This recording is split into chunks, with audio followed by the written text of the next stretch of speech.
Saya, Oktoberia Siregar, kelas akuntansi pagi semester 2, ingin mempresentasikan hasil pembahasan materi saya, yaitu mengenai komunikasi.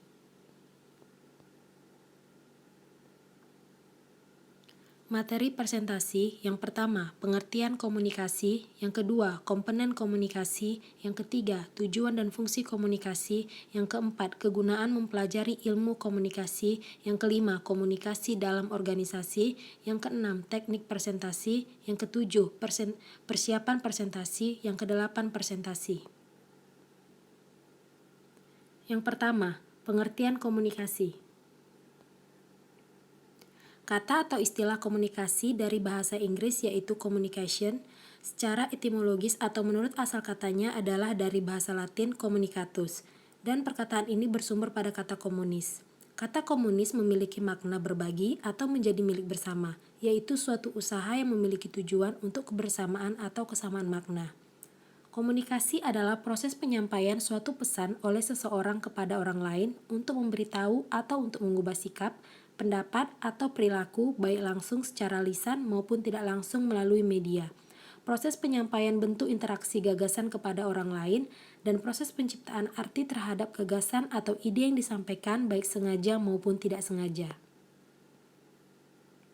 2. Komponen komunikasi. Komponen komunikasi terdiri dari 8 bagian. Yang pertama, lingkungan komunikasi. Yang kedua, sumber sampai ke penerima. Yang ketiga, encoding dan decoding. Yang keempat, kompetensi komunikasi.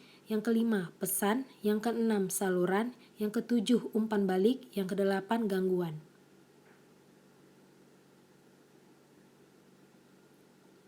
3. Tujuan dan fungsi komunikasi. Tujuan dan fungsi komunikasi yang pertama agar menjadi tahu dan memberitahukan, misalnya antar hubungan pergaulan sehari-hari, surat edaran, pengumuman, pemberitahuan, dan sebagainya. Yang kedua, menilai masukan atau hasil atau suatu pola pemikiran, misalnya umpan balik, tanggapan atas pendapat, evaluasi anggaran, penilaian rencana, dan sebagainya.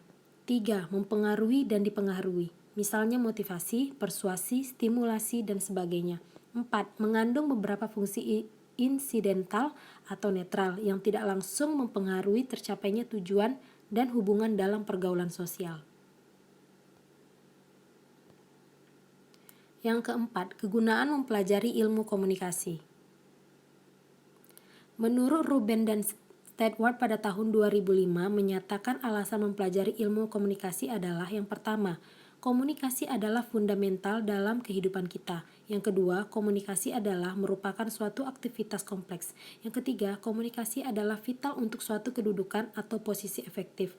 Yang keempat, suatu pendidikan tinggi tidak menjamin kompetensi komunikasi yang baik.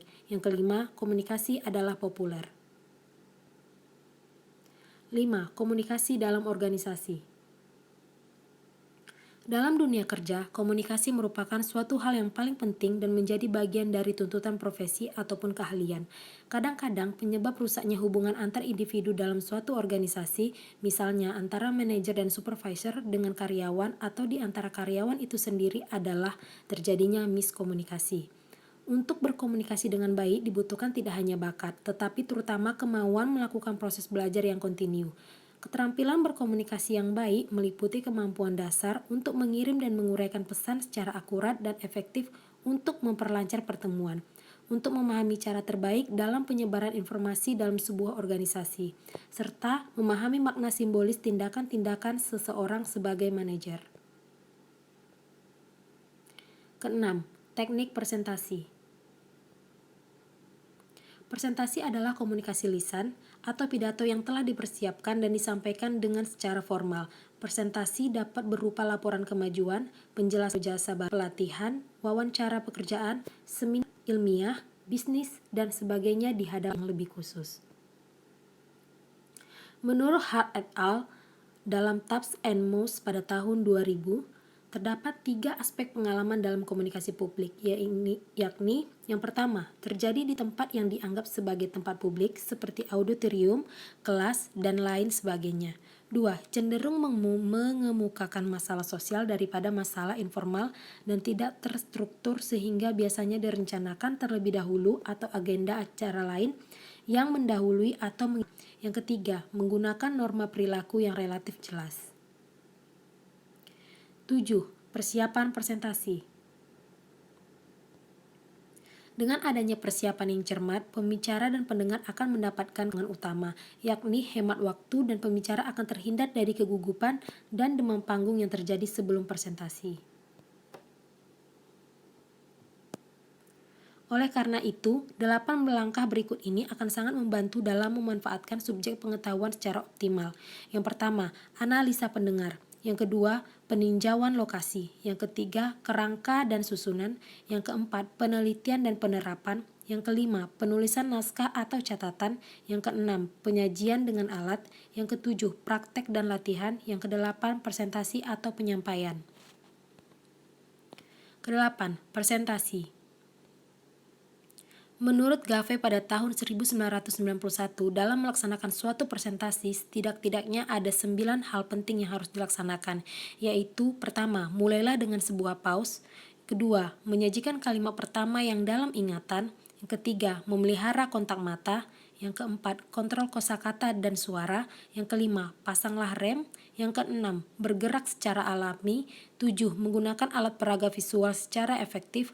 8. Hindarilah penyimpangan. Yang kesembilan, ringkaslah poin-poin utama. Sekianlah hasil presentasi mengenai komunikasi dari saya, Oktoberia Siregar. Terima kasih atas perhatiannya.